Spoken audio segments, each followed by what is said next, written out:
Bismillahirrahmanirrahim. Assalamualaikum warahmatullahi wabarakatuh. Innal hamdalillah nahmaduhu wa nasta'inuhu wa nastaghfiruh wa na'udzu billahi min syururi anfusina wa min sayyiati a'malina may yahdihillahu fala mudilla lahu wa may yudlilhu fala hadiya lahu. Asyhadu an la ilaha illallah wa asyhadu anna Muhammadar Rasulullah, amma ba'du. Puji syukur kita panjatkan kehadirat Allah Subhanahu wa Ta'ala karena atas segala karunia-Nya, atas segala nikmat iman dan Islamnya, kita masih bisa sehat walafiat. Tak lupa kita haturkan sholawat serta salam, kita haturkan pada Nabi wa Habibana Muhammad Sallallahu Alaihi Wasallam, kepada para keluarganya, kepada para sahabatnya, hingga umatnya, hingga kita termasuk di dalamnya. Amin ya rabbal alamin. Di video kali ini, perkenalkan, saya Zarfan Rahman. Saya dari mahasiswa UIN Sunan Gunung Jati Bandung, dari Fakultas Syariah dan Hukum, jurusan Muamalah, kelas A semester 6, NIM 11830202121. Di video kali ini guna memenuhi ujian tengah semester Hukum Acara Perdata yang diampu oleh dosen saya, Bu Neng Yani Nurhayani, SHMH. Di video kali ini, saya akan membahas mengenai hak choice of jurisdiction atau hak pilihan yurisdiksi dalam hukum acara perdata. Nah, sebelumnya sudah pada tahu belum apa itu hukum acara perdata? Hukum acara perdata menurut Wijono Projodikoro adalah rangkaian peraturan yang memuat cara seseorang harus bertindak terhadap dan di muka pengadilan dengan cara pengadilan itu harus bertindak satu sama lain untuk melaksanakan peraturan hukum perdata. Dikutip dalam buku Hukum Acara Perdata karya Bu Neng Yani Nurhayani, dikatakan bahwa sebagai hukum perdata formal, hukum acara perdata merupakan hukum atau peraturan yang mengatur cara melaksanakan tuntutan hak, merupakan aturan permainan spell regals dalam melaksanakan tuntutan hak tersebut. Dengan kata lain, dalam hukum acara perdata, kita memiliki hak-hak tertentu dan hukum acara perdata mengatur cara melaksanakan tuntutan hak tersebut. Nah, yang akan saya bahas adalah salah satu hak, yaitu hak choice of jurisdiction atau choice of court, atau dalam bahasa Indonesia hak pilihan yurisdiksi atau hak pilihan pengadilan. Pengertian yurisdiksi sendiri menurut Black Laws Dictionary, sebagaimana dikutip dan diterjemahkan secara bebas oleh Haula Adolf dalam bukunya Dasar-Dasar Prinsip dan Filosofi Arbitrase, yaitu kekuasaan atau kewenangan pengadilan untuk memutus sengketa atau disebut juga sebagai kewenangan pengadilan atau competent jurisdiction. Lalu terkait hak pilihan yurisdiksi ini terbagi menjadi dua hal. Yang pertama ada hak pilihan yurisdiksi sebelum persengketaan, lalu yang kedua ada hak pilihan yurisdiksi setelah persengketaan. Yang pertama, hak pilihan yurisdiksi sebelum persengketaan. Hak memilih atau pilihan yurisdiksi sebelum persengketaan adalah hak dalam memilih yurisdiksi dan hukum dalam perjanjian. Maksudnya adalah memuat klausul dalam perjanjian yang berisi pilihan yurisdiksi dan pilihan hukum. Karena hal ini sejalan dengan asas kepastian hukum atau disebut juga dengan asas Pacta Sunt Servanda, merupakan asas yang berhubungan dengan akibat perjanjian. Asas Pacta Sunt Servanda merupakan asas bahwa hakim atau pihak ketiga harus menghormati substansi kontrak yang dibuat oleh para pihak, sebagaimana layaknya sebuah undang-undang. Menentukan pilihan hukum dan yurisdiksi hukum yang berlaku dalam suatu perjanjian memang sangatlah penting, karena hal tersebut berkaitan dengan penyelesaian apabila terjadi sengketa antara para pihak. Dan pilihan yurisdiksi pada perjanjian biasanya terkait dengan hukum perdata internasional. Sudargo Gautama dalam bukunya Pengantar Hukum Perdata Internasional Indonesia berpendapat bahwa mengenai pilihan hukum, choice of law, para pihak dapat memilih sendiri hukum yang harus dipakai untuk kontrak perjanjian dengan pembatasan, yaitu sepanjang tidak melanggar ketertiban umum dan tidak boleh menjelma menjadi penyelundupan hukum. Lalu ada tips menentukan pilihan hukum dan yurisdiksi dalam perjanjian. Yang pertama, memilih hukum Indonesia sebagai choice of law akan lebih memudahkan dalam penguasaan dan penerapan, termasuk untuk mencari ahli hukum yang kompeten di bidangnya. Yang kedua, jika salah satu pihak adalah warga negara atau badan hukum asing, umumnya yurisdiksi yang akan dipilih atau choice of jurisdiction adalah arbitrase. Karena jika dipilih oleh pengadilan negeri asing, eksekusi atas putusannya tidak dapat dilaksanakan di Indonesia, kecuali jika suatu UU mengatur sebaliknya.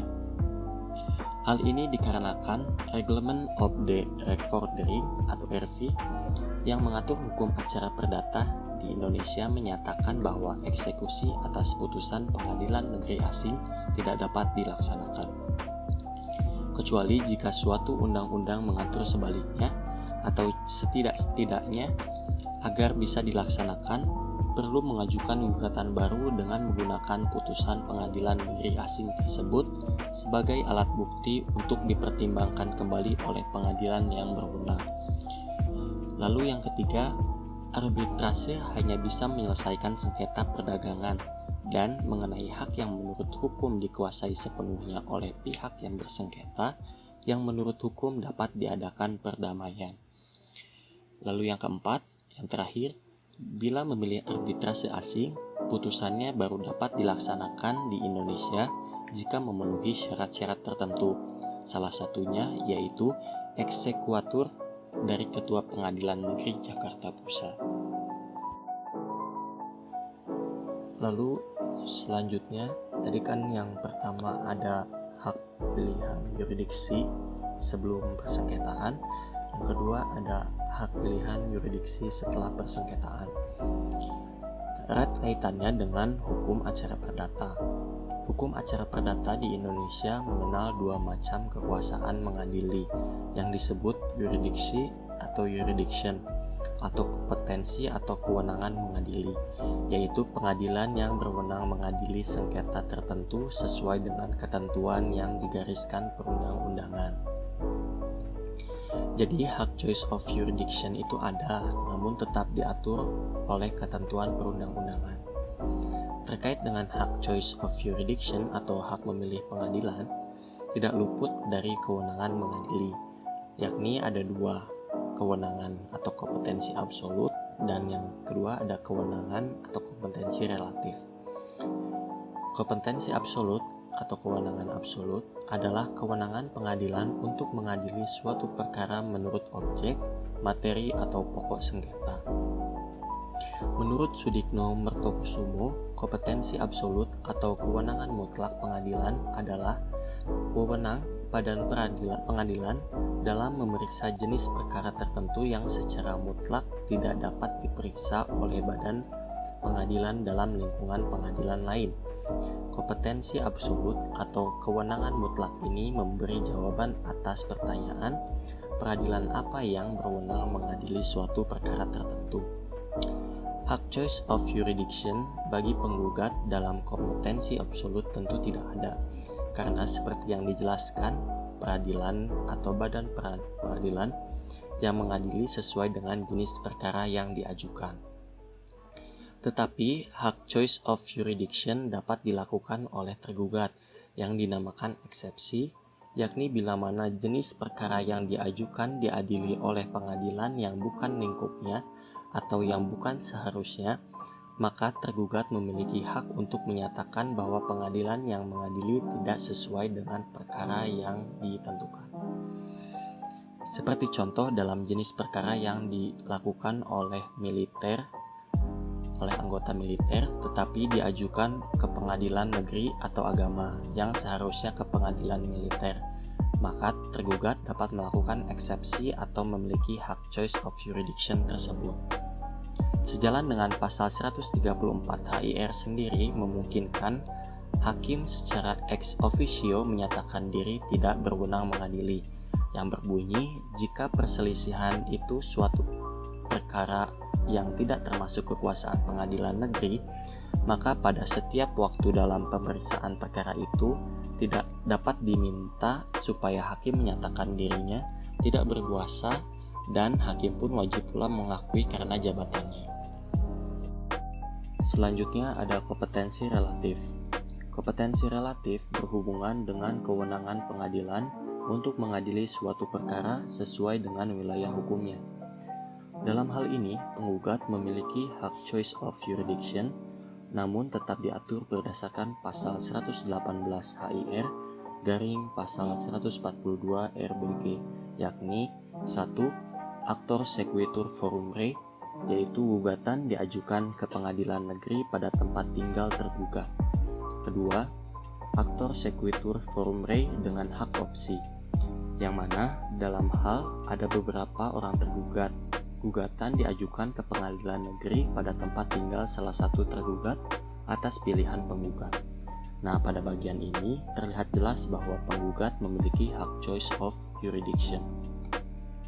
Ketiga, ada actor sequitur forum rei tanpa hak opsi, tetapi berdasarkan tempat tinggal debitur prinsipal dalam hal para tergugat salah satunya merupakan debitur pokok atau debitur prinsipal, sedangkan yang selebihnya berkedudukan sebagai penjamin, maka gugatan diajukan ke pengadilan negeri pada tempat tinggal debitur pokok atau prinsipal.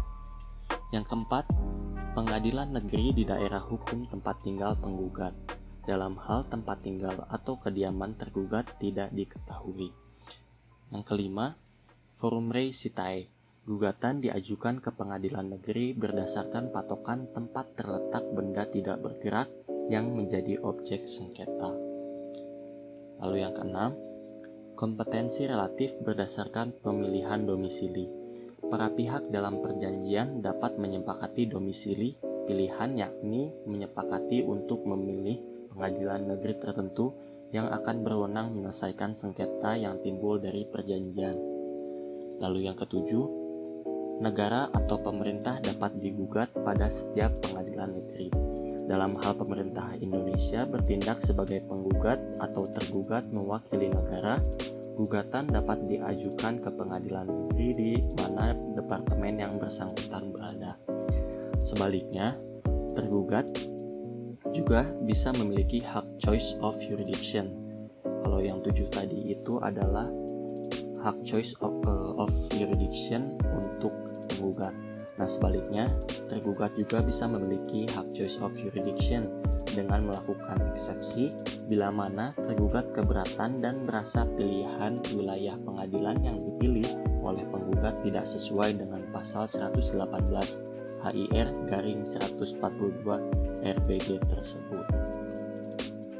Cukup sekian materi dari saya, semoga ada guna dan bermanfaatnya. Jika ada salah kata saya mohon maaf, jika ada benar kata itu datangnya dari Allah, dan jika ada salah itu datangnya dari saya pribadi, mohon maaf. Terima kasih telah menyaksikan video saya. Sekian, wabillahi taufiq wal hidayah. Wassalamualaikum warahmatullahi wabarakatuh.